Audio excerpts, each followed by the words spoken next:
o'clock, the Great Schools Partnership has added 10 new Knox County elementary schools to its Leaders for Readers program. With that growth comes now a need for more members of the community to step up and help out. And here with more, Mike Collins, a longtime volunteer with the Leaders for Readers program. So first of all, Mike, thanks a lot for coming in. You were my pleasure. First of all, those that don't know a lot about the program, because I think it's only been around since 2015, you kind of get us up to date on what's going on here. It is about 5 years old. We're starting our sixth year now. The essence of the program is to reach kids at the earliest time when they are really developing their reading skills. Sure. And that's the first through the third grade. So what our program does is that it takes those children who are kind of right on the cusp of not reading quite with the rest of their class at this point, right, but which in most instances now focuses on maybe 3 or 4 children from one class. So a volunteer would get with those children and he or she spends an hour a week and you don't read to them, they read to you. Okay. Your job as a volunteer is a very critical issue. Number one, listen and help correct things if they're having problems with a word or what have you. But most importantly, be a cheerleader. Yeah.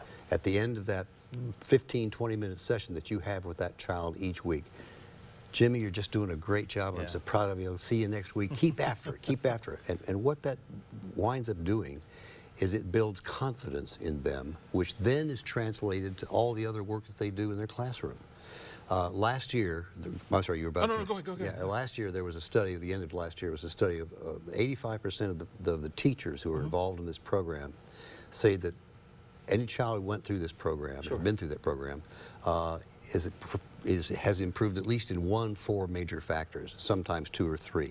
So it is working from the standpoint of making that transition. But the key is having the willingness to get involved and become a part of the program. Is this done during the school day then? It when is, you go and read with these? When the children read to you, I mean? Yeah, that's right. Yeah. And it varies from school to school. Okay. Right now we're in 15 schools. I'll mention a little bit later, if I may, that we're rolling out to another 10 schools. Right. So there's a lot of schools to choose from. The time of day depends on the curriculum in that school. Okay. So it may be at 8 o'clock in the morning, and maybe noon or 2 o'clock in the afternoon. So then how do we get involved then if we want to maybe learn a little bit more? Well, there's a thing called the GreatSchoolsPartnership.com.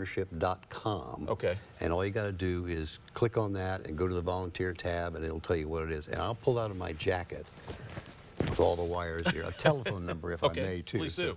Yeah, the number is 215-4501. Okay. 215-4501 if somebody wants to give them a call and say anything.